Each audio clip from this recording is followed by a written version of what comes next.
go. And fire up, everyone. Fire Hey up. Ray, are you gonna also type these up like Vicky's and Caitlin's? Yes, sir. So basically just a continuation from last night. Just bear with me actually. Let me pull up. Where'd it go?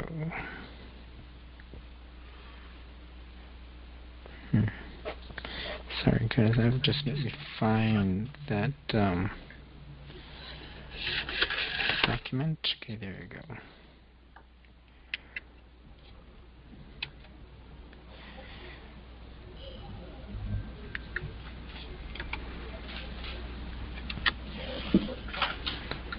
So how was your break, James?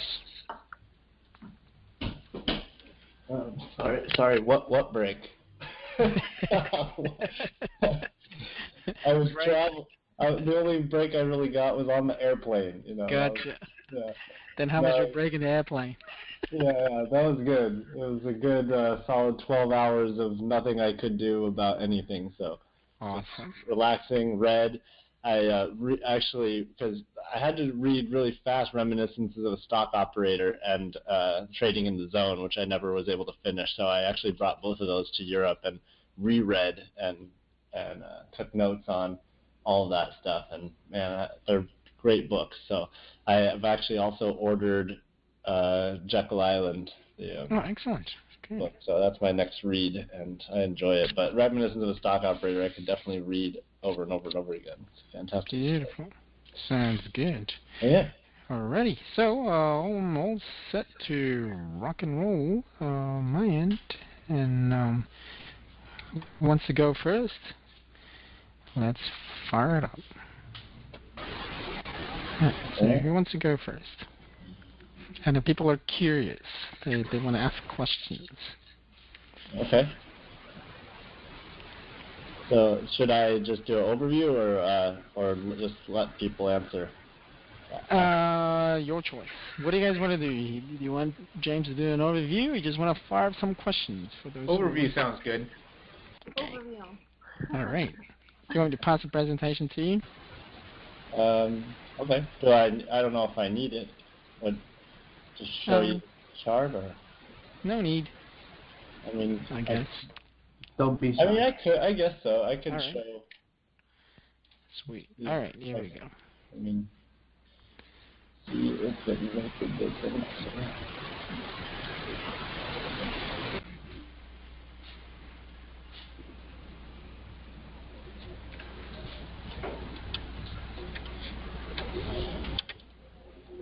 Right. So can you all see that? Yep. In there, okay.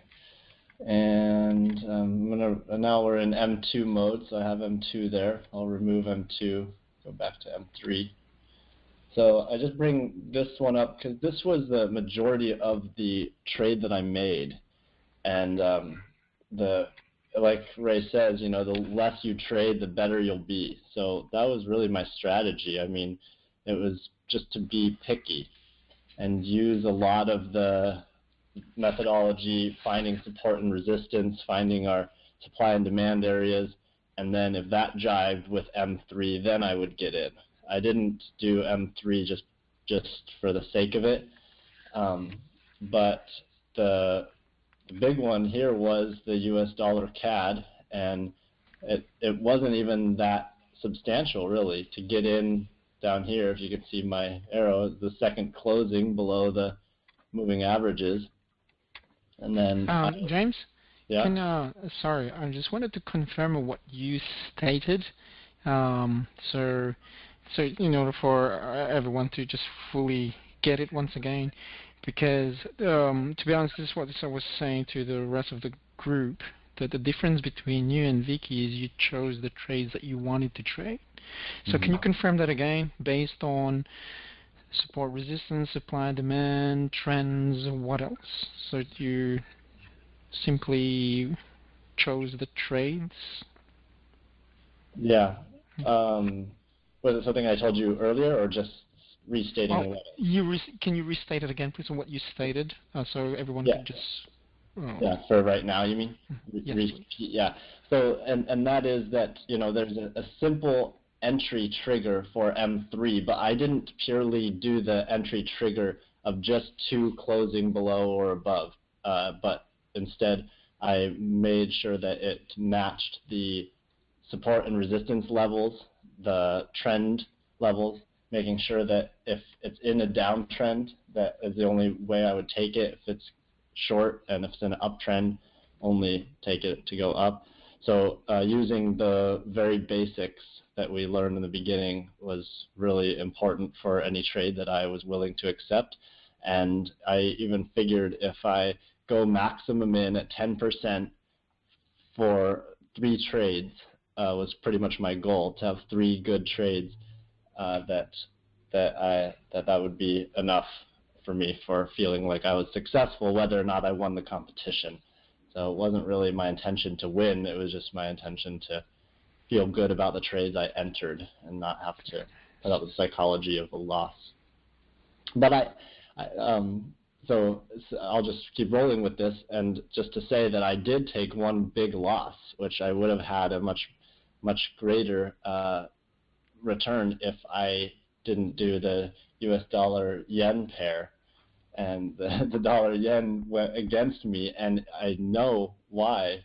I don't know, Ray, should I jump into that? Yes, please. Okay.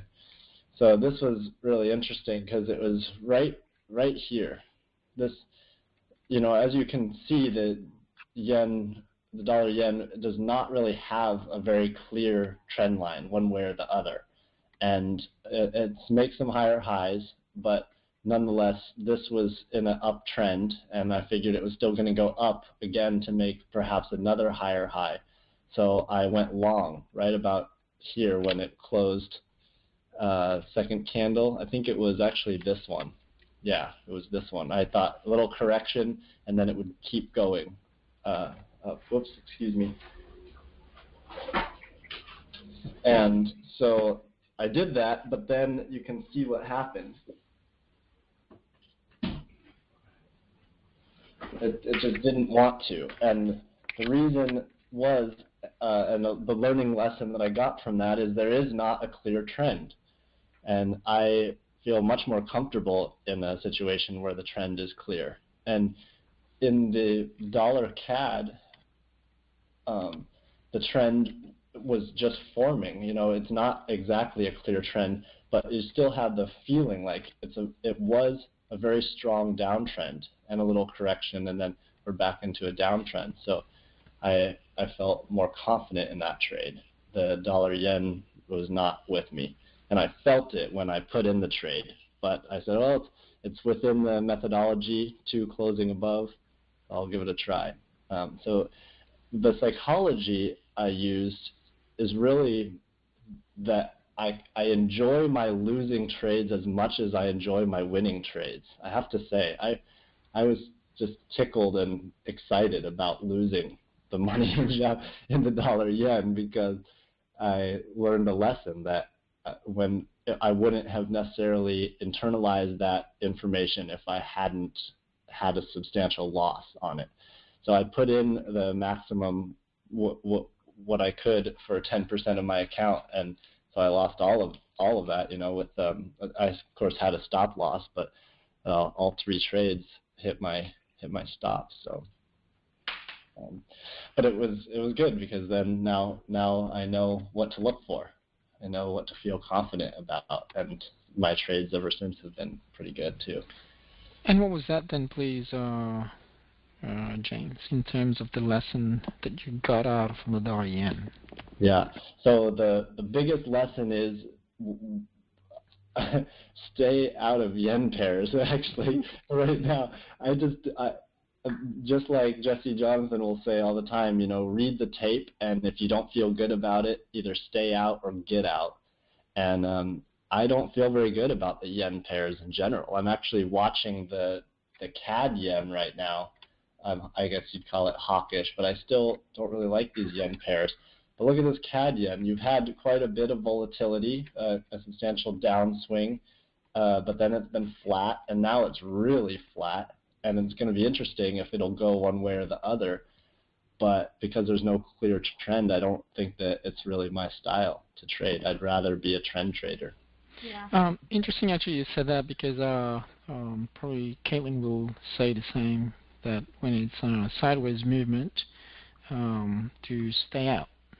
Yeah. So the lesson there too is simply when something's on a sideways movement, they're waiting for something. There's going to be some news, dojis, spinning tops, as you would know, they're uncertain candles. That's why when you guys are going to do the M2 trades, and if it doesn't perform 2 or 3 days, just make sure to get out of there, right? Unless, of course, you take full responsibility of the trade, that if you're going to live in that trade, then so be it. Okay, thanks again for reiterating that. Yeah, and I'll say one more on that note. If you can see this one candle right here, this was when I had the opportunity when the trade was going against me. Because remember, right in here is where I went long. It immediately went against me, and it would have been the trigger, but I was traveling, so I didn't actually exit the trade. I just had a stop that was down here below my last low, and then it was going in my direction. As soon as that dropped, I should have just closed it, because that I saw, this gravestone doji, but I didn't. I let it go all the way down to my stop, so lost more than I should have. But that was a clear indication that it was not going to go in my direction. I should have gotten out right then. So that was a big learning lesson too. Great. And also I want to add, based on that, there's one thing I love about the M3 methodology is simply to be calm and to be focused in terms of the psychology is important in terms of that. Because anything can happen if this is the daily chart. You might be positive on one point in time within 24 hours, but you don't know the rest of the 24 hours. So if the trigger is always saying to get out, you better either get out of there or change your position. And simply look at that, beautiful. And then all of a sudden it's a gravestone doji, smack, and all the way to the downside. I believe there's also one trade that one of the students, I believe that was Caitlin, and said, if it goes against you, doesn't necessarily mean that because it already went against you, you got to stop through there. Enter the trade and go into the other way. And you stated there as well, James, you were in, then you're out, and if you shorted it, then you would have eliminated the loss or probably made money with that trade. All right, great, thank you. Sorry, James, go ahead, please. Well, that's I guess that's all I really have. The psychology being the big part of it. I feel confident in my psychology, not so much confident in my trading, but I'm getting there. But the confidence in the psychology is just that I love trading in the sense that it's so fluid that you can lose money and gain money, but it makes money seem less kind of relevant. Like it's not really the point anymore. To me, the point is the game, and the money just follows like one way or the other, and you just kind of see what happens. And if I have a losing trade, I know I can have a winning trade in the future because I can learn from it. And again, Livingston's book, The Reminiscence of a Stock Operator, is just so fantastic because he talks about how many times he's lost money, and he can always bounce back once he learns how to trade. Okay, so James, for the rest of the group, seems to me like you and Vicky are very calm, and your psychology is basically to the max. When I mean to the max, it's awesome. How can the rest of the students learn from your psychology? Because everything is about training psychology. Methodology itself is so easy, but where the most challenging part, like you said, is mainly the psychology aspect.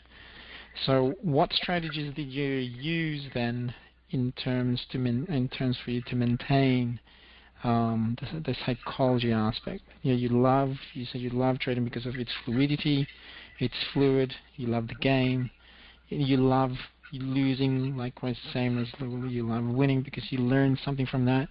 Because I find that the majority of traders, they don't like to lose, but you like to lose because you can learn something from that.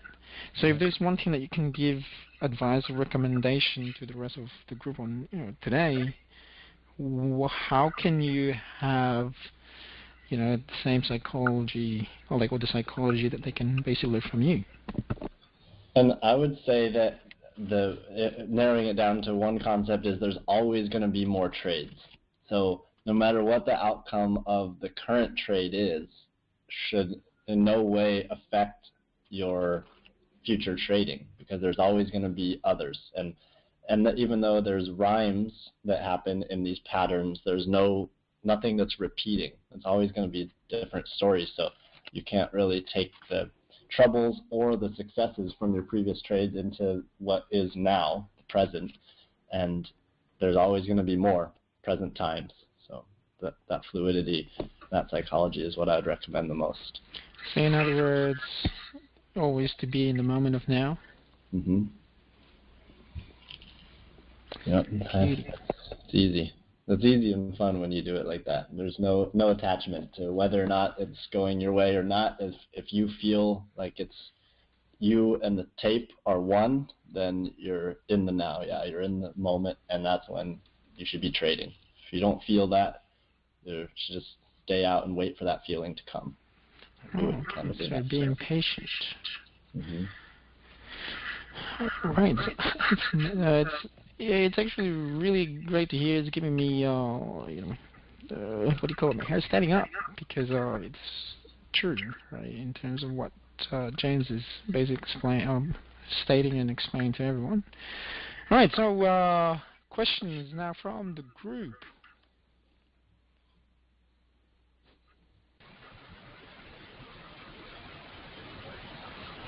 How many trades did you make?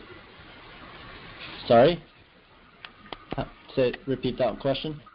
How many overall trades did you put in? Did I put in over that month? Yeah. I don't remember exactly. I don't know, Ray, if you know, but around 10, I would say. But there were 3 major winners and 1 major loser. And then the rest were mostly winners, but they weren't very large winners. Correct. There's one that I actually would like to share to everyone, if you don't mind, James. Not at all. We had a conversation. I had a conversation with James. So we have a coaching, and then basically looked into his trading log. So the success rate was phenomenal, and out of nowhere, it's a big trades, a lot of big trades, big wins, and then all of a sudden I see these little trades here and there, that small losses, and there's a big loss, and then out of nowhere, James started to change things around in terms of the time frame, which is not in sync with his trading profile. Mm-hmm. So he wanted to do tests being, using day trading, and then when we finally, had that conversation, and James said, I'm going to go back to where I'm supposed to be good at. Mm-hmm. And he went back to the normal time frames, the daily time frame, and this is where he got everything back. Yeah. So the moral of the story is simply, I think this is simply what I was trying to state for the past 2 to 3 weeks, is you need to know who you are as a trader. Mm-hmm. So if you're saying to yourself that you're a swing trader, I want you to own that time frame. Mm-hmm. I want you to master the time frame. Yeah, the goal in the long run in the future is to be adaptable in any time frame. But the goal for you is to be consistent, to make money. That once you've proven that to yourself, then you can start practicing in a smaller time frame. Mm-hmm. So I think that's also one of the success of what James had, and basically what Vicky had, is simply they know the time frames and what they want to trade in. If you can state what were the time frames that you traded in at, James? Yeah, 90% daily. I have dabbled in 4 and 8 hour. I really like the 8 hour time frame if this was my full-time job.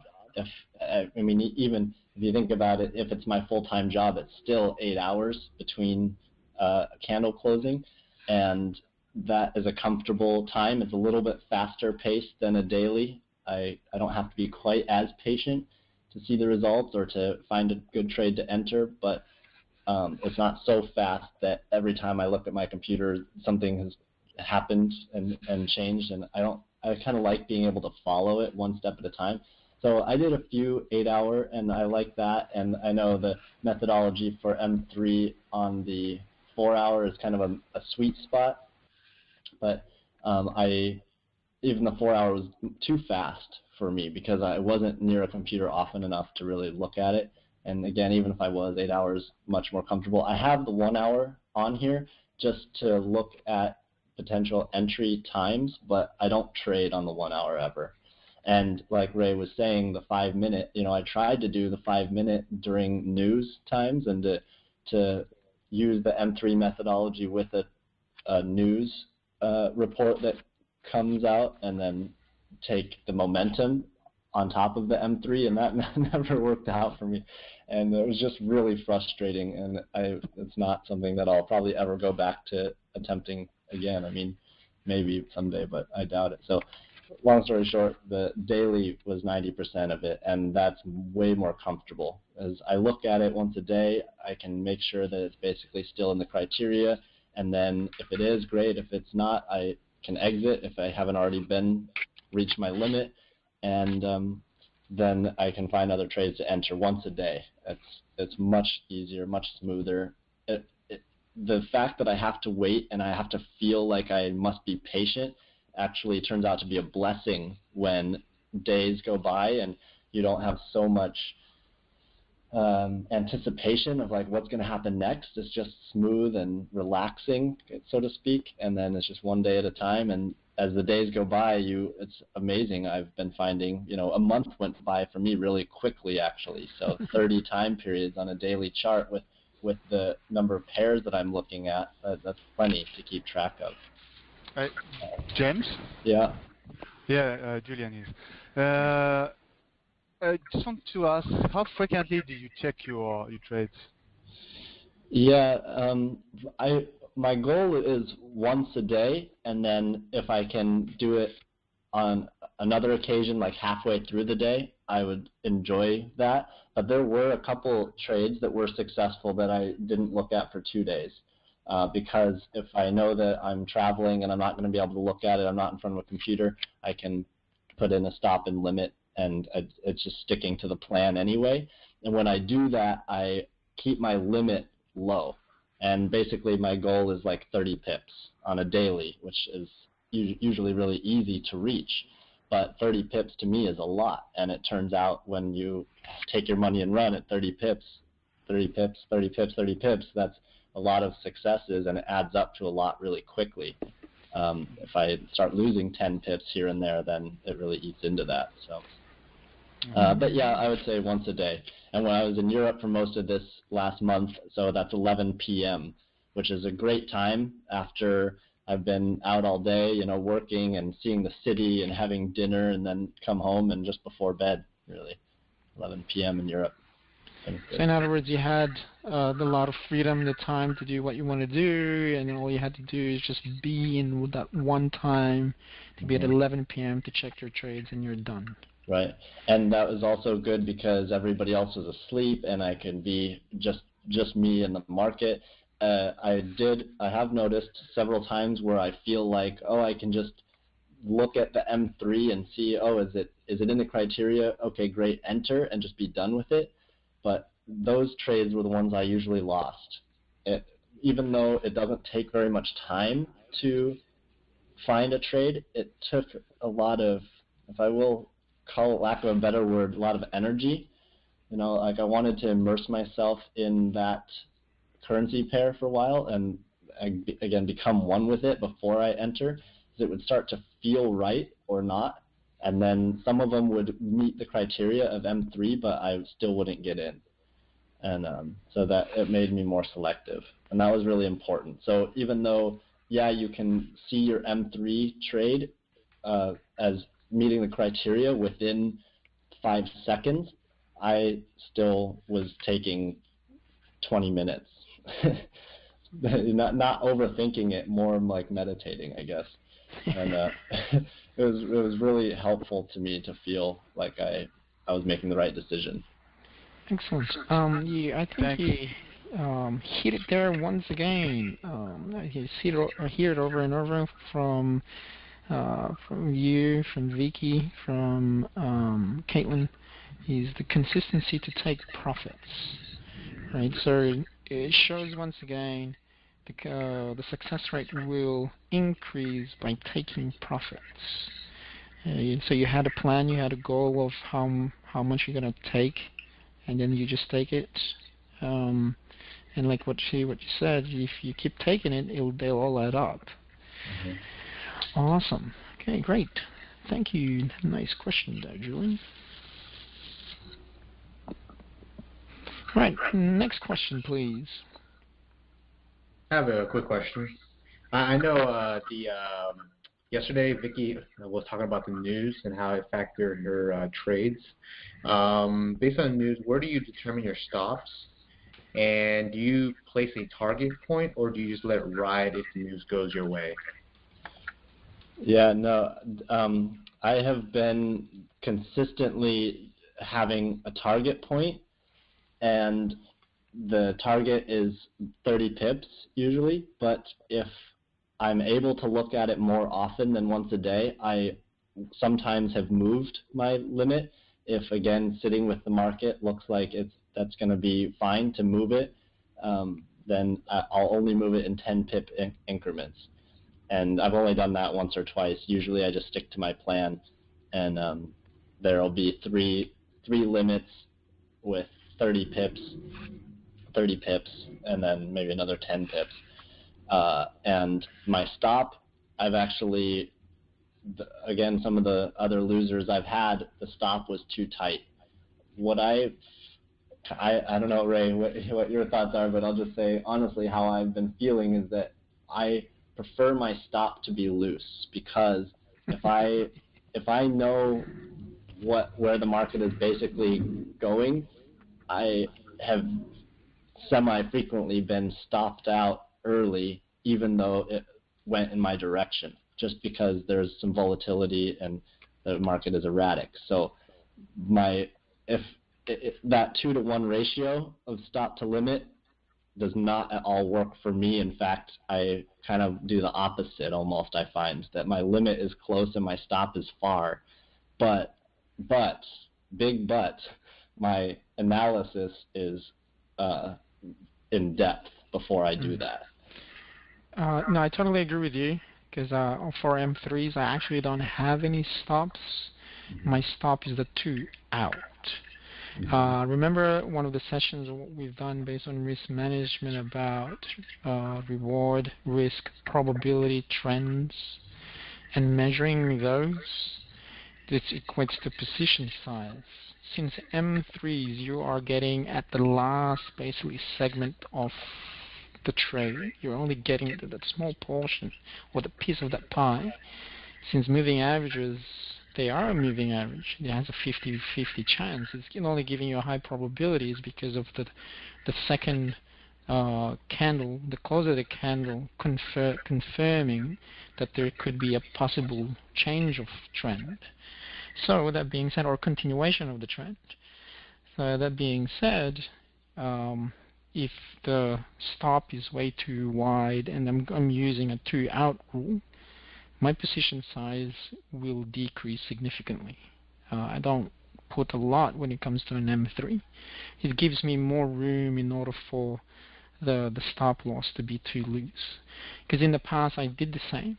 The stops were too tight, and then basically I say, oh well, it's a 2 out rule, so why will I put my stop? Now if I'm going to put my stop on the last low, then definitely there's a lot of room, and it's going to be more loosely, and you're giving more of the market to do what it wants to do, so you're giving it more room, more freedom in order for your profit to materialize itself. But I like your plan of 30 pips. I guess it depends on the pair. Was the 30 pips based on an ATR, James? Or is it just simply the magic number that you found for you? Magic number I found for me. It originally started out as 50 pips before the competition started, that 50 pips on a daily chart for most pairs seemed, especially the U.S. pairs, seemed to be pretty reasonable, but it wouldn't always go that far. So then I tried 40, and again, it wasn't working well enough for me. So then 30 seemed really comfortable, and pretty much would always be taken. Beauty. Thank you. All right, I'd love to develop another level of sophistication with that, though. I don't necessarily know if 30, just choosing the number 30 is the best way, but it's been working. Nice. But by the time you get to an M2 and M1 now, for sure, that will increase significantly. The sophistication level? In terms, yes, of the peepage of the target points. Uh-huh. I have one more question. So, do you do any extra research? I know you talked about getting in depth in the market. Do you do like extra research behind the news when you're going to go with the news, see if it's going to go your way to increase your probability, or do you just let the news? Because I know sometimes I think, let's just let the news occur and then start trading because it might go against your, but of course there's no stops and all. But I just want to get your perspective on that. Yeah, I do look at the news. It's more because I enjoy it than because I think it's absolutely necessary. But I do look at, besides the things that Ray has taught us to specifically look at the gold and the dollar index and the Dow Jones and everything on big charts and the VIX, I also like just reading what the currency pair is doing, what the country's policies are for their economic outlook and that kind of thing. So I do that, though, for the overall trend, not for the immediate trade that I'm doing. Because I'm a swing trader, it's only 2 or 3 days. It doesn't really matter what is printed in the news, because if you dig deep enough, you'll see that each side of the same story is printed in the news. One would suggest a bullish situation and one would suggest a bearish situation, so I don't really trade based on the news, but it does help me get an overall feeling for what is happening in that country, and so I do that for both countries of the currency pair, and it's just something I've been doing, daily, just to get an overall sense of the markets, the pulse of it, Wall Street Journal and that kind of thing. I got a subscription to Wall Street Journal online, and that's been helpful, and then I just read different articles, and being in Europe was really helpful, reading the newspapers in German. The Frankfurter is a really cool one, and just how it would talk about the policies of Europe and the EU being pretty poor and suggesting a bearish market, and sure enough, so that one I did enter bearish, and I just stayed in based on M3 on a short, and it went short.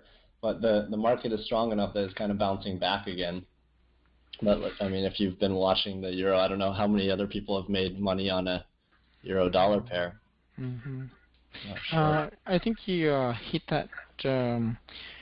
So, I mean, because people were like, remember you guys are asking, so why the macro fundamentals?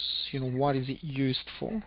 And I think the terminology I always use is mainly the awareness. So, but you said the same thing today. You need to be aware of what's going on for the bigger picture of things, right? Because if you know the macro fundamental in terms of the global, what's really happening based on the economy, it's going to be a little bit more easier or helpful to the overall trend. So you hit the same thing. You look at the overall trend. Vicky looks at the overall trend, not the immediate trend. So psychologically, research has shown that I want you to watch Brain Games on National Geographic. I just don't know which season, but there's one episode where they made a lot of experiments how human beings will always focus on their immediate or like that moment, and they don't tend to look about the whole bigger picture. That's why they're not aware of their surroundings. They're just focused on, those not those hypnotists, but those magicians, based on illusion, because once you have your focus into that, you tend to forget what's around you. Then all of a sudden your watch is gone, or your hat is different, and so forth. So it's because of our focus, and hence you need to practice not just looking for the intermediate or the immediate trend, but looking at more of the bigger picture, the overall picture of the trade itself.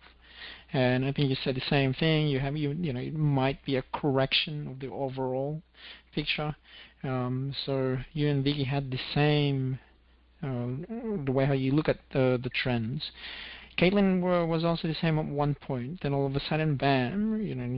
Caitlin just was focused on the immediate, and that's how there were a couple of trades that you lost because they were looking at the smaller aspect rather than the bigger picture.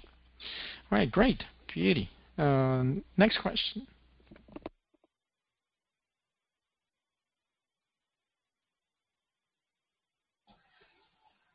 What was your risk and reward ratio? Let's see if they're always different, but I did modify the spreadsheet just a little bit that we had.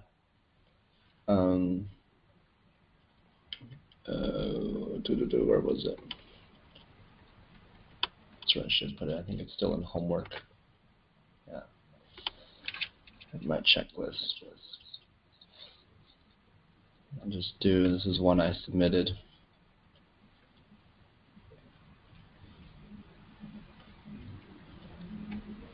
ESTE CAD. So reward to risk in that case was 50 to 1. But they're all different.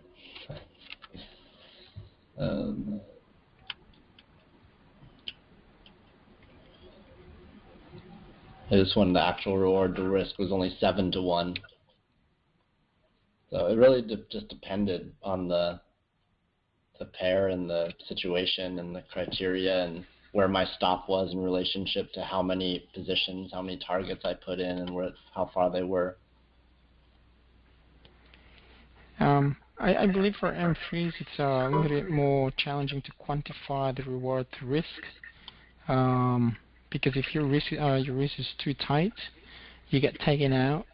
Because if it's based on a 2-out rule, especially looking at a bigger time frame, could be very volatile as well. And then on the next point of exit, which is know your supply, is pretty tight. So I think the most important question that you guys should really be asking, what is the risk to probability? Because if even you have a high risk, but your probability is really high, like almost close to, say for example, if the target point is 30 pips, and it has a potential to go 50 pips. To gain that 30 pips, that's almost guaranteed that you will make money. So it's like 99.9 or close to 100% probability that you will gain that. But the risk is also pretty high, like in terms of pretty wide. So if you have a high risk, high reward, will you take the trade? I will take the trade, but how about the position size? So the position size is also a factor in there based on how many you're going to put in. So maybe perhaps if it's a high probability, high risk, then you can go full out if you want to, or you can go 80%, 70%, depending on what you want. But if your probability is very slim and you have high risk, will you put in a trade? I don't think you would do it. Right, so that's how also I quantify the way how I put in the trade, to pick and choose the trades that I want to put in. Right. Okay. Yeah. And then so like on this one is one example that based on my risk management, it would say to put 11 mini lots. This is kind of screwed up, don't ignore the part, but I instead put in 3 mini lots instead of that, and then so I had originally a reward to risk calculated at 74, but my actual is 26 because the last one I cut short. It still was profitable, but barely because it was going against me, so I just took my money and ran.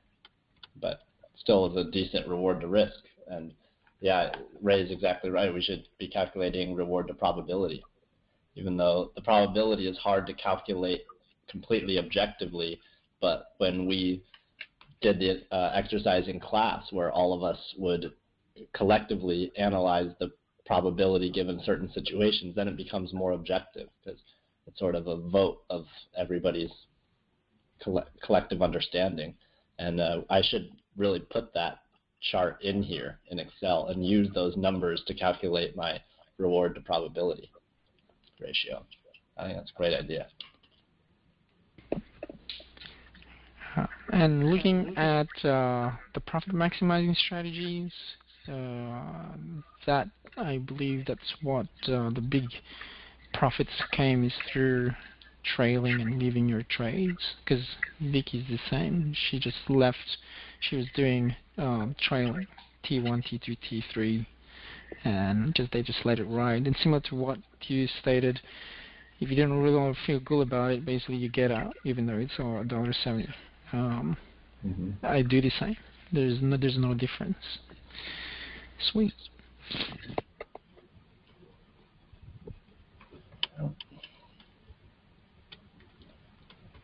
Right, next question.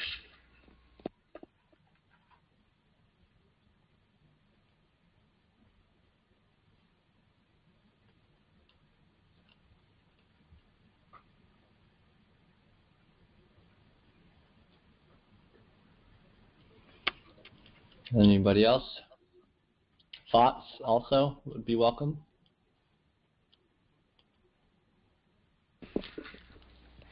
Wow, pretty quiet. Okay, we'll go through one each person. Okay, Warren, do you have a question?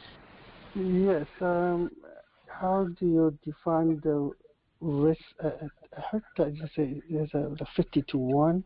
That's like very little risk and a lot of reward. Where would the risk be? Was it a stop you put in? Yeah. And then there is the reward, just target point, I guess. Yeah, I mean, they're all different. I can just show you, like, for instance, this euro dollar trade that I was in would be a really high risk to reward ratio because I have only all three of my stops are above where the moving averages are, and then if I'm entering here, I mean it's relatively high amount, whatever that is, few 50, I guess that's even 100 pips, but I have three take profits that are somewhere around here, and then somewhere around here, and then somewhere around here. Then if you think about how far that is, 200 pips, so it's like basically 60 pips, give or take, I'm just guessing here, 160, and then another 200. You add all those together and then divide by all my stops, which are, it's only 300 right there, gets a much larger reward than the risk. And even this was a really high risk in that strict sense because these candles were so bearish that they're far away from where my stop was. But in some of the other cases, my stop was a lot closer, and the reward is still really large. So, yeah, every case is different. I guess there's no real way to say. That's where, again, every trade is different from every other trade. It's all in and out. So. But when you measure the target, I see you going down lower and lower and lower, almost like 300, 200 pips. But that hasn't happened yet, though. How did you know that it's gonna go that far? Well, on this one, it was because I did because it's down lower than it was. I did a Fibonacci from here to here. Let me just remove all these chart elements. And I was just making that up based on my memory there, but you know, I'm doing the last low, but what I do at the very beginning is just look at, in a 6-month period, the lows and highs to kind of get a sense of where it might go. You know, here's the most recent one, and I'll color this one a different color. I'll say green. So this one's a different color. It could go only to these, But again, this one, the news did help me out in this case because every single news article basically pointed to the bearish development of the euro policy in general. The really strong bearish candles indicated that it was going to go down, and the fact that it was on its rise and that was going to create another higher high, but it really did not want to, and then closed strongly bearish and strongly bearish again. I was pretty confident that it was going to go pretty far down, and based on the news, I just put all the pieces together, and so it made me feel like this one fib was not far enough. It wasn't going to tell me how low it could go. Maybe I probably could have extended from 100% or something, but instead, so I drew my fibs out here, and one of my fibs was this one. This was the 6.18, or 61.8 of the much larger trend that was prior, and it turned out to be perfect. So that was, I mean, kind of luck, but I just kept with it. And I ended up getting out here. I just took my money and ran, but I thought it may still go down lower, but then it ended up closing higher, and I felt like that was ideal. So I think I took one, I took one here based on the fibs from the most recent low, and then I did this because these match up. You see how the 50% and the 76.4 both match up, so I took profit there, and then I took a profit there at the 61.8. As just an example. So that was how I determined that one.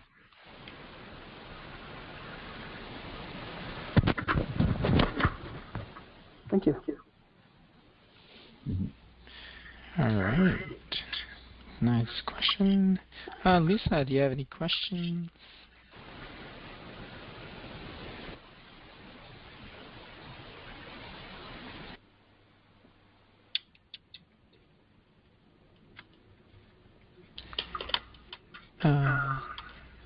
Okay, not working. Okay. Or maybe you want to type it in. Julian, any further questions? For this trade, when you get in, there's the last one, the trigger candle is very strong, and I like the way you think. One, me, I would overthink it. I would look at the demand level, and I will see, oh, that's a strong candle, is close to a demand level, so I might not go. Yeah, I've done that. I know exactly what you mean. I've done that before. Things like, for instance, where was that? We'll just call that there, and then you have this. So because I knew that it was going to be strongly bearish for one. So that was it's a little bit bad example because I wasn't purely trading technically there, but it broke the secondary trend line. So that made me more confident that it was going to keep going down. Oh yeah, okay. And so that's one example. But I've done the same thing as you. You know, I say, well, right here is there. If I put just as one horizontal line here, you know, we have a lot of. This is a strong resistance line with all these points, and all these. You know, it's kind of bouncing around in there. It's strong resistance. Now it's pretty strong support. Is it going to be able to break that line? And it did. And I waited for that candle to close, so it did. So then I knew that, well, the next one is not until really down here, in these points here. So it would go at least give me that much, and then monitor it. But I just, you know, at that point, I'm in the M3 methodology, and I'm just going to keep going until it tells me to get out, which could have been here, but I ended up just by somewhat of luck took my profit way down here. So. Sorry. So where were you stop loss? Sorry. Say the question again. Where did you put your stop loss in this case? Oh, it was up here, right above the moving averages. So I can't even see that 1.3 something. Oh, I would have put on the peak. 1.388. You would have put it up here. Yeah. Yeah, I thought about that, but it was so far away from these two. That it would have been pointless to even have a stop, I decided in that case. So I just put it right above the moving averages. Okay. Somewhere in there. That's good. I always take the peak or the trough, and sometimes is not good in my side because the risk is very, very big actually, bigger than it should be, I think. Yeah, and that's something I've really learned also is, you know, before taking Ray's class and everything I read online, it basically says always have a stop, you know, always have a stop because the market could easily go against you. And that's true, particularly in stocks, but at least with foreign exchange, it's much, especially on the daily, you know, it doesn't move really that fast. As long as you're able to look at it every day before the candle closes, it's not really going to go completely against you. I did lose some money on the New Zealand dollar not too long ago because all of a sudden the news came out and it stopped me out. I thought this was going to be a correction to a continuation on the downside, and then, you know, this stopped me out. I was really glad I had a stop loss at that point, which I did. But it's very rare that stuff like that happens, that candles are quite that large. See, when you got stopped out based on that because you use your own opinion. Right. I used my opinion. I used my opinion that it was a continuation of a downtrend. That it could just easily be a correction, and then you assumed that it could correct, right? No. I suppose. I suppose. I was right here in this whole support levels, breaking through that into resistance, and then before then, it felt like this was these. I guess right here were not going back above. The doji was telling me it wasn't willing to go back above that now resistance, that it may go down, and so I entered short on that. But I guess it was sort of still my perception a little, yeah. Correct. Because if you now use just the objectivity, oh, okay, now it's too above, I'm going to go long, and bingo, boom, you're definitely would have made profit on that one. Yeah, I was using more of an M1 methodology, which I don't really have knowledge of, than an M3 methodology in this case. Gotcha. If I had been strictly using M3, I would have bought, yeah, because it closed above, yeah. So now Lisa has, I'm sorry, Julian, do you have any further questions? No, I'm okay, thanks, James. All right, so Lisa typed it in. What's your daily trading routine?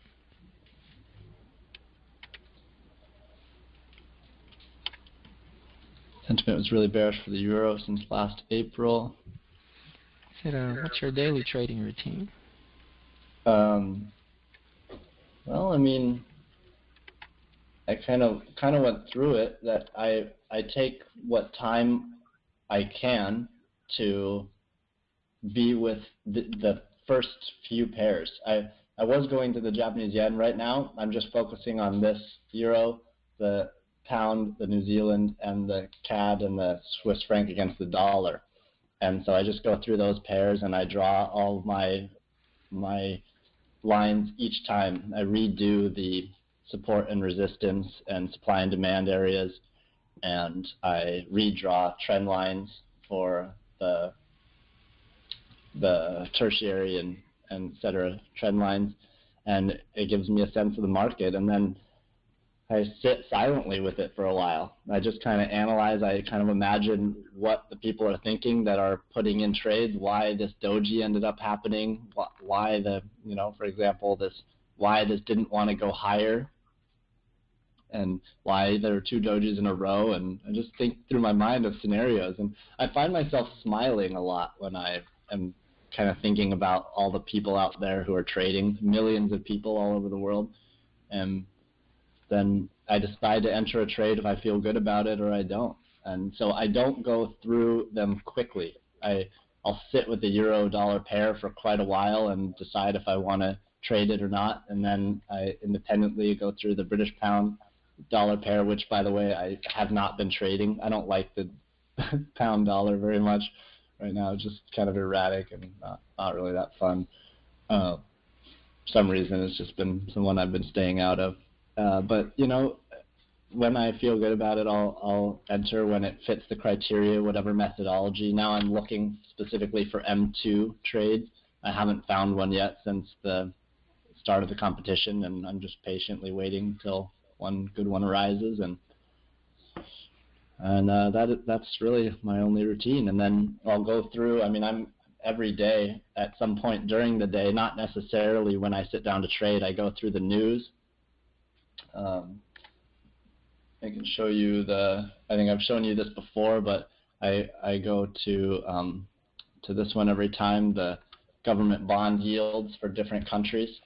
And I'm keeping a record of how the 10-year, for instance, Germany, this one just came up as Germany, but let's say Swiss bond yield goes against the United States bond yield. And as these points go lower, the Swiss franc is more likely to be weaker in comparison to the dollar, etc. So I'll just go through that, and I'll read things on Bloomberg and read things on Wall Street Journal throughout the day. And then when I'm ready to trade, I sit with the market, and I kind of have all the other stuff rolling in the back of my mind, but I don't particularly make my trade based on what the news has said. It's just all things that meld into my subconscious, I think.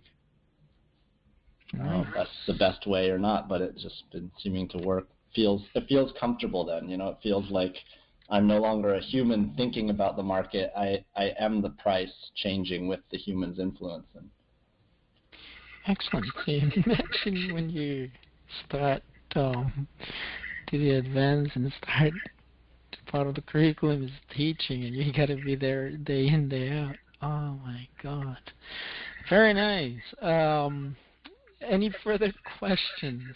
The reason why I got a smiling laugh on my face is because it appears quite a lot in terms of being meticulous, going back to the basics, and that's the whole purpose of this trading competition. Is I want to see the way how you guys think as a trader and what you've learned, part of your understanding, what you've learned being in the program.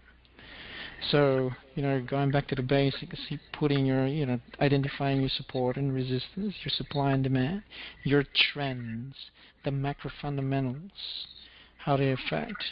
And if you notice, three students in a row just using the majors against the US dollar. Sometimes I receive homework, fine, you guys are practicing exotic pairs, cross pairs. At the end of the day, stick to the majors with the US dollar, because the US is still 70% contributor of the whole global economy. You need to, if you know more of the economical type or more of the reports, which give you a better understanding, it'll definitely help your probabilities of winning. Right? Very nice. I believe meticulousness is so important. See how with one pair, two pairs. Like, to be honest, these are all the trades basically I do, or even if you don't notice Vicky, just one or two trades, but for her was practice putting, you sticking to the majors, but looking at the trades. For James on the other hand, select few, but only with one, and just letting it ride. Research have been proven, for a minimum of 4 hours. By the time you get to a longer term time frame, this is where the money comes into play. And I'm not kidding you, it is a fact, right? So, yes, day trading is cool. It's awesome. You love it. Go for it. But if for me, it's not my style anymore. Plus, it gives you more time to actually do the things that you really want to do, to be honest. And I think the passion and the love for it will play a big role too. Great. Any further questions before we wrap it up?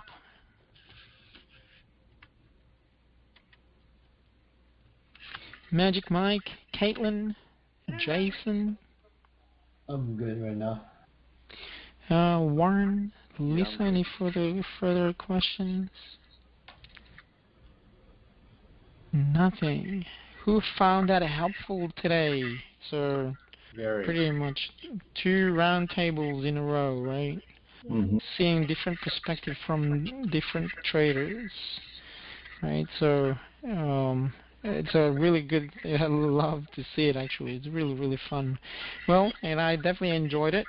Um, so you know what to do for the rest of the guys.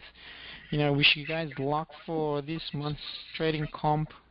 Once again, I think I love what James has basically said. It's not about the competition. It's mainly more about focusing on what I was doing, following the rules, being meticulous. But we are all very competitive by nature. Traders are very competitive by nature, right? So it is also good to get things rolling in terms of your trading, how disciplined you are, how patient you are, the strategies, the psyche, the psychology is definitely important. So I learned quite a lot from from James today. I'm going to type this up, make it a bit more, like more of a report type, and then I'm going to email it to everyone. And then if you want to add it, go for it. So, James, any last words, recommendations, advice to everybody in the room based on method number 3? I don't think so. But I have a question for all of you, I guess. One by one, if we have a minute, just to say 5 words about if you like M3, if you like that methodology of trading, and if you like trading in general, are you happy with your trades? Great question. I'll start from top to bottom. Caitlin. Okay. I don't know why, but I've been kind of having bad luck lately. I started out the competition really well. I felt really good about my trade. I got in, I made money. But ever since then, I don't know why, but I get in a trade and it'll just start selling out and not doing anything, and it's still in criteria. But I'm well, I guess I should stay in. But I ended up getting wiped out a couple times, so I don't know what's going on. But I haven't won a trade since then. So I'm kind of I'm still I'm still positive. I think it's I don't know what's going on, but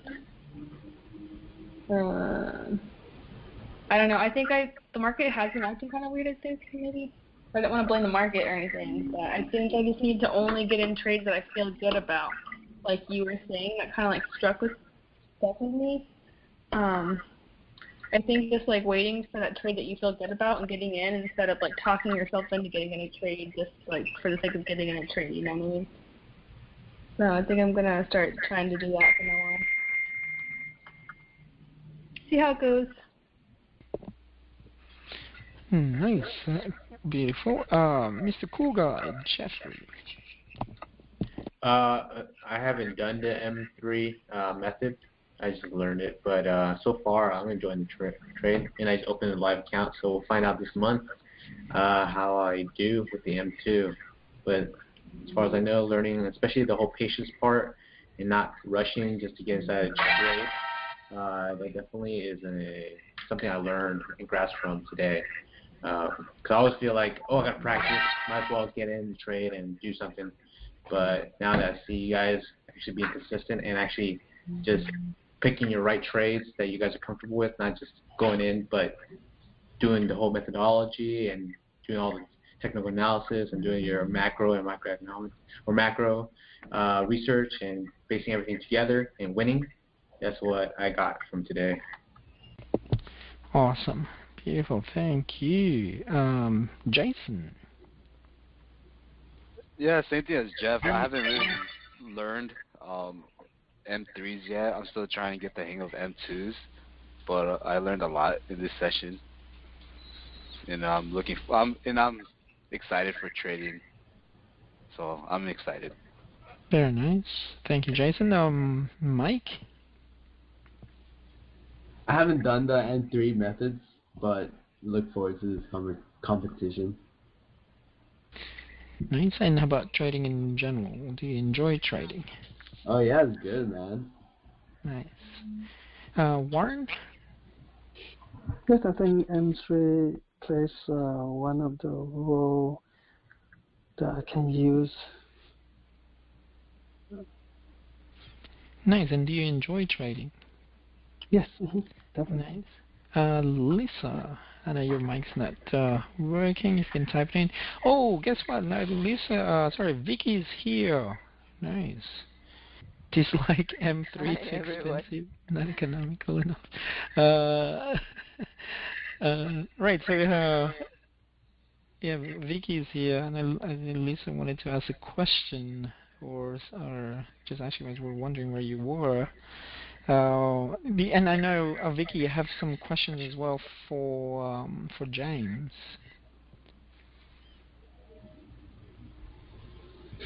Sorry, is it Lisa? Yeah, Lisa. And then I know as well you wanted to ask some questions to James as well, right, Vicky? Oh yeah. First, congrats to James. That was fantastic results. How do you do it? I'm late. I'm so sorry. I think you have to repeat what you said earlier. And by the way, Vicky is from Malaysia, so it's early morning over there, so totally understandable.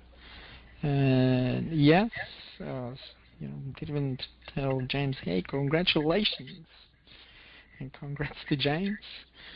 So yeah, James, go ahead, please.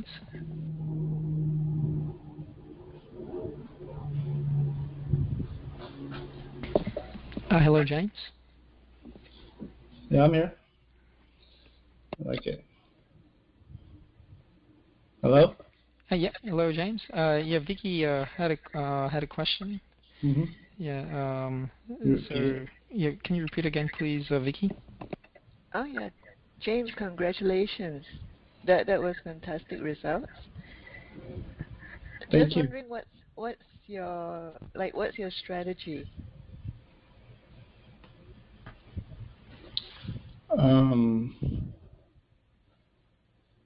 It's a complicated question. I don't know how to answer. My strategy is to keep it simple, not overthink it, and not rush in.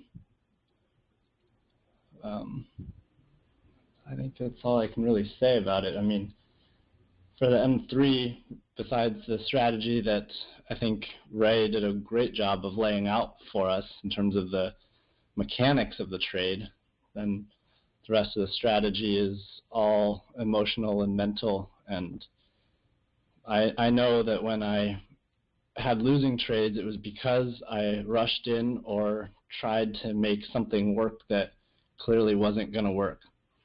And I realized that I knew it wasn't going to work before entering the trade. So that's why now I meditate on what the feeling I have is before starting. That I've analyzed it, I've done my research, I've read the news, I have a general sense of all the sentiment and fundamentals and technical analysis, and then I let all that solidify into some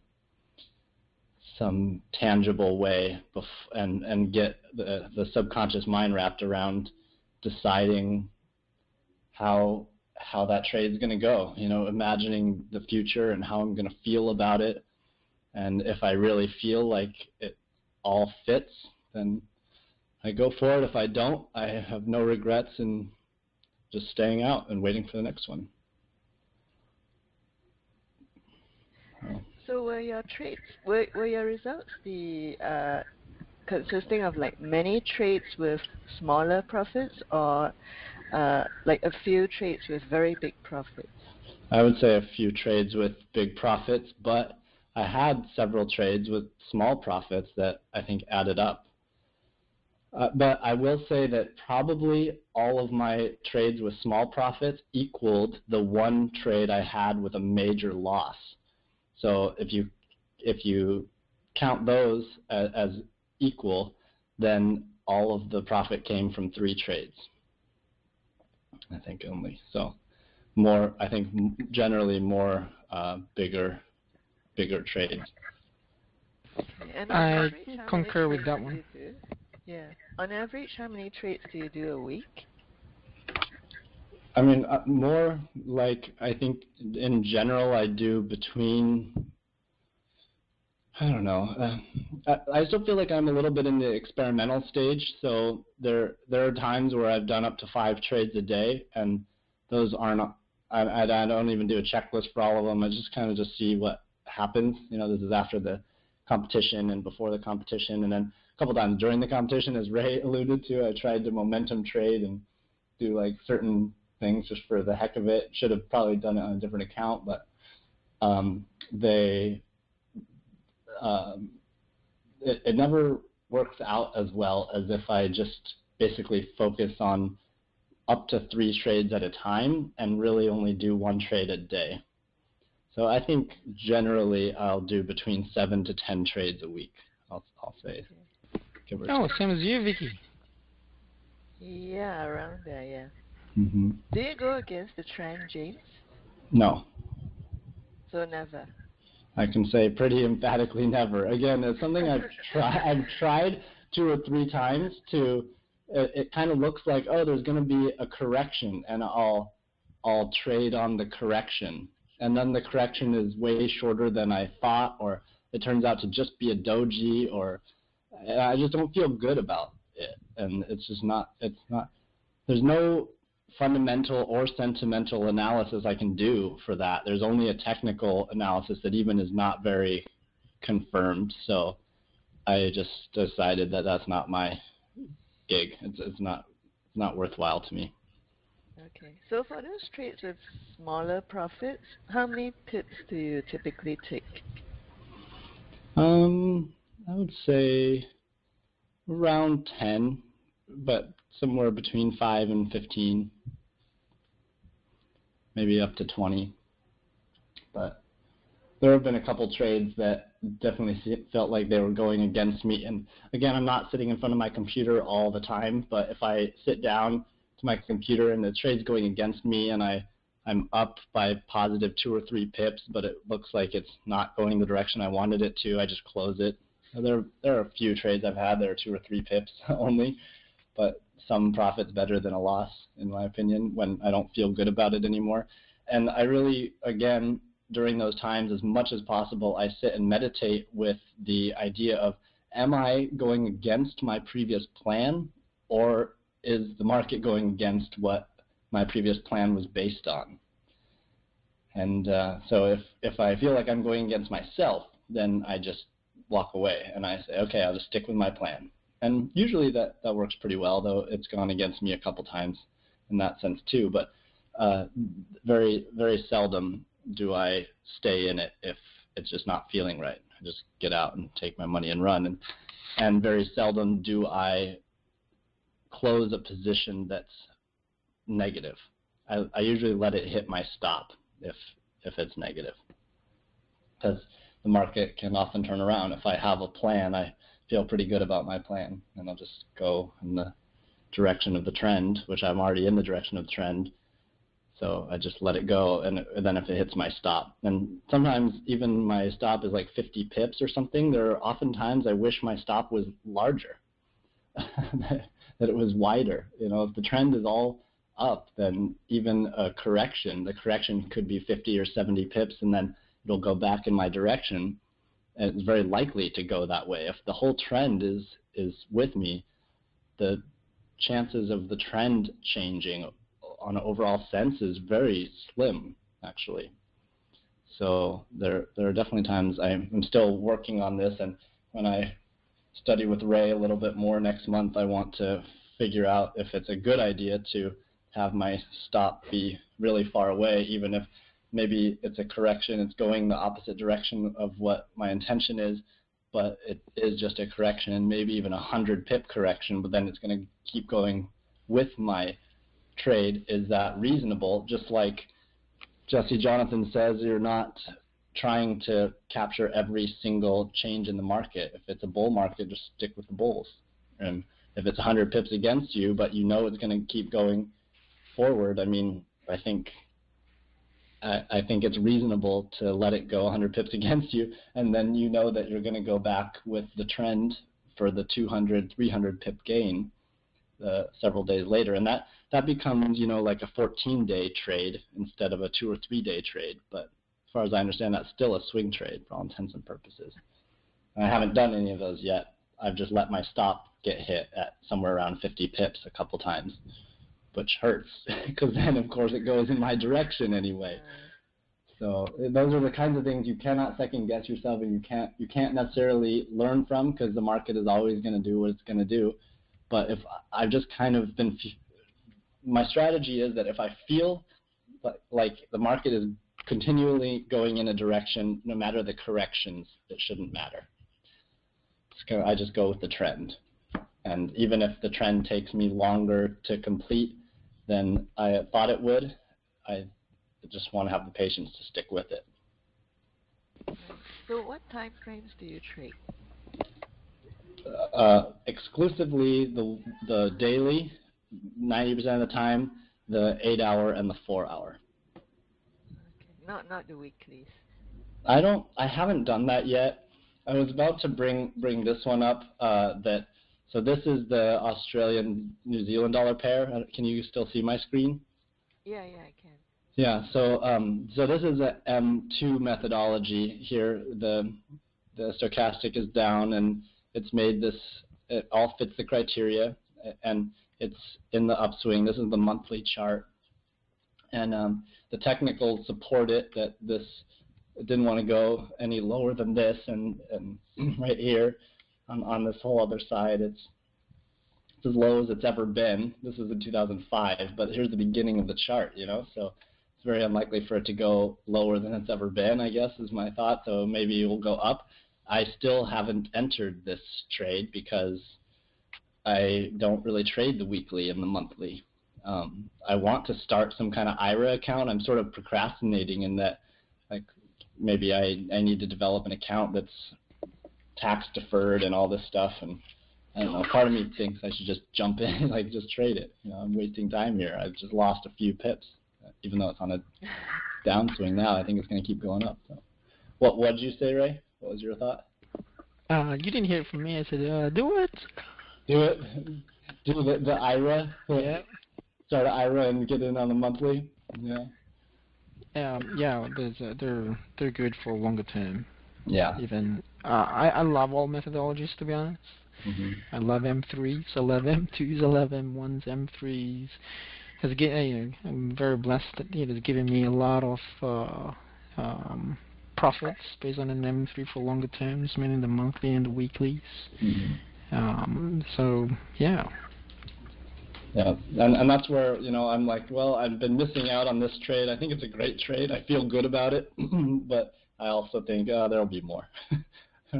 Correct. I'll get that all together and enter it. So again, I have the monthly and the weekly on here, and I use them often because it's easier for me to just switch tabs than it is to go here for the daily and change all the way to whatever, a year or 3 years to see the trend. I just pretty much leave the daily on a 6-month or 3-month thing there, and then I just look at the weekly to see the overall trend. But I don't really trade on the weekly. It's just a multiple time frame analysis thing. So pretty much this is what I look at. 3 months on the daily. This is what I trade on. So for those trades where you have made losses, what went wrong? There was no trend. Again, I'll go back really quick to, this is the quintessential example. Like if I go to a weekly here, I mean, this was a trend, but this is no trend at all. The dollar yen is flat, and I tried to trade somewhere in here, wherever our competition was, like it was in here somewhere. But it was stupid for me to do that. I realize now, because here, this looked like an uptrend, and this, again, these higher highs, I'm thinking on a 3-month, okay, it's higher highs. This is actually a higher low than this one by just barely. So, okay, and then this is a higher low also. And I was expecting this correction and this other higher high, perhaps, to continue with what I knew to be an uptrend. But I just, when I'm only looking at this right here, I'm thinking, okay, it's maybe going to keep going It was like, I tried to rationalize it with myself, but I did not feel good about it when I actually entered the trade. And even when I was doing my trading checklist, I'm thinking this checklist is a waste of my time right now because it just didn't feel right. I didn't feel like all the stars were aligned. So that's just one example where, and sure enough, I mean, it tried to go there. This doji went higher, like the market, other people besides me were anticipating the same thing, but the market just didn't want to do it. And that was dumb to not only put in so much of my account, but to even enter it at all. Like these are the kinds of things I would just stay out of. And even though this is a really great run and this is a really great short, I mean, still that it's erratic. There's no, and nothing that I know of would support that and be something that I could anticipate and feel good about. So if I got it, it would be out of luck, and I don't really want to trade based on luck. So that was kind of the big lesson for me, just to, if it's a sideways movement on any time frame, stay out. I like the trends.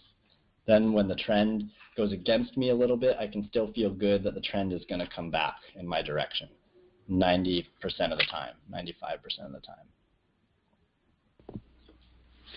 So, does that make sense? Yeah, it does. Thanks, James. Yeah. Any more questions, Vicky? No. Then Lisa has a question for you. What did you look for when you were trading these M3s?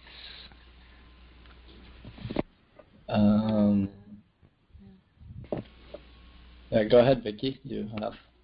I'd love to hear your story. Is it for you, right? No, that's for. Sorry, there's a question for you, Lisa, from Lisa to Vicky. So Vicky, what did you look for when you were trading these M3s?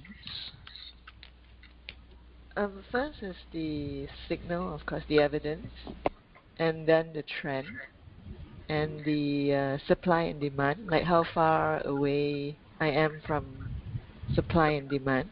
So whether it is worthwhile to enter the trade.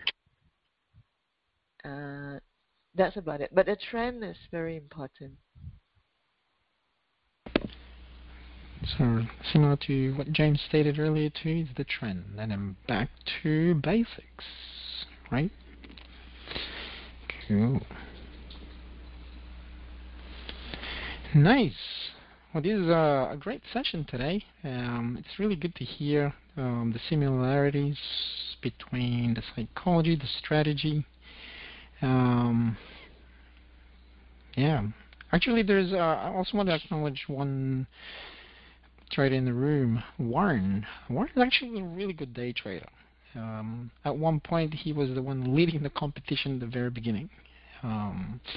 And then, however, there's just certain things that maybe perhaps Warren can share as well on what happened based on what your experience, Warren, to the group. Yeah, that would be great, I believe, if you would be able to share your experience. I trade mainly on hour, so if I see the hour is turning, so I get on the 15 minutes, and then I can have a precise M3 or M2. I can watch it closely, and that's what I've been used to. And I guess when I switch to a longer time frame, I just I didn't have the patience, I guess, and just and be watching it too frequently, because the fact that I do not have I do part-time doing my job, so I do have hard time in trading, so I do I was overlooking spend too much time on trading, so I wouldn't the longer time frame wouldn't fit me. I think you're right. I am a day trader. I do like shorter time frame because I do have time. I tend to look at it again and again. So I would have larger time frame and to look at, and then I do trade on smaller time frame, and that's how I do pretty good on day trading, but I am off for a lot longer time frame. So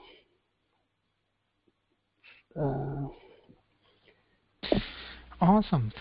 Thanks, Warren. See how really important to know your time frames.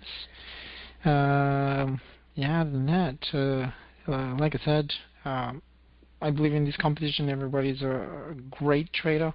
No one's a loser in my own perspective. Just different strategies, different psychology, but using the same methodology. It's amazing how with just one simple methodology, results will always going to change. Actually, someone asked that when I was in Australia. So, what results can we expect from your methodology? And I said, well, the results will always change, right? Because it all depends. I don't know, you're based on your psychology, whether if you're a type of person who's highly neurotic or lowly neurotic. So there are no guarantees that you will make money. Because if I ask you the same question, can you make me money? Probably you won't be able to, depending on if you're not knowing on who you are. So, that's the beauty about the art of trading. I believe as well, similar to sport. We can learn the same technique if Tiger Woods will show us, but the results will always differ once we start playing on the field, right?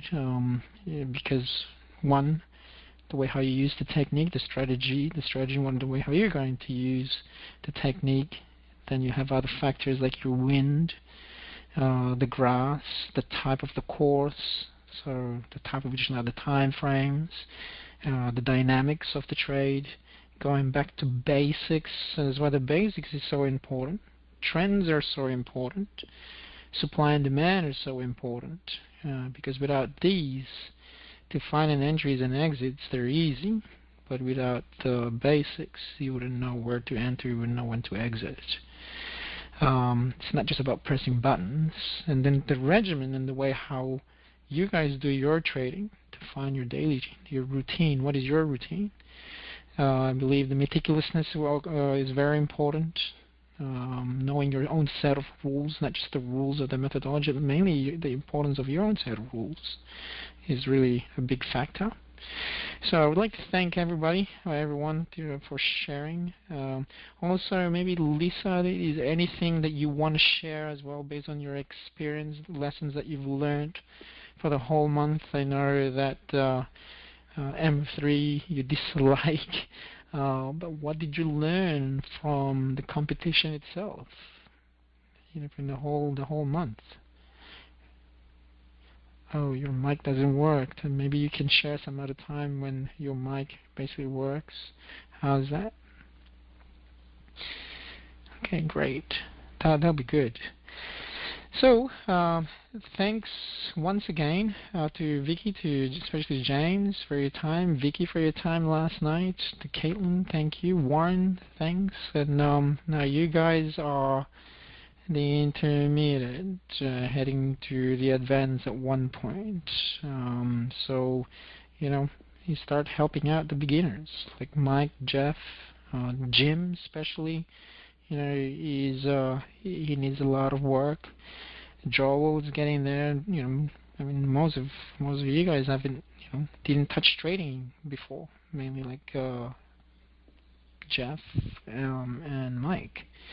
I'm sorry, Jeff, you've dabbled before, but mainly Jason. So, you guys are getting there. And you guys have great TAs. They're really awesome. And definitely, by you helping them out, does it help as well your trading? I mean, for me, it does, definitely. So as I'm also having a big smile on my face because, if, say, for example, Vicky and James, or James, you're reading, you're getting into, reading articles, knowing more about the macros in terms of the fundamental aspect. Just imagine, guys, that you are teaching someone and you're doing the same thing over and over again. Plus, the behavior. Trading will become so easy, right? And trading is easy. Trading is fun. Cool. That's basically it. Now we went an hour for an hour and a half. I think it's pretty nice. Lucky Ed and Harry's not around for their session, so this way we could take it extra further with the time today. Alrighty, any challenges, issues, queries, anything else to share before we wrap it up?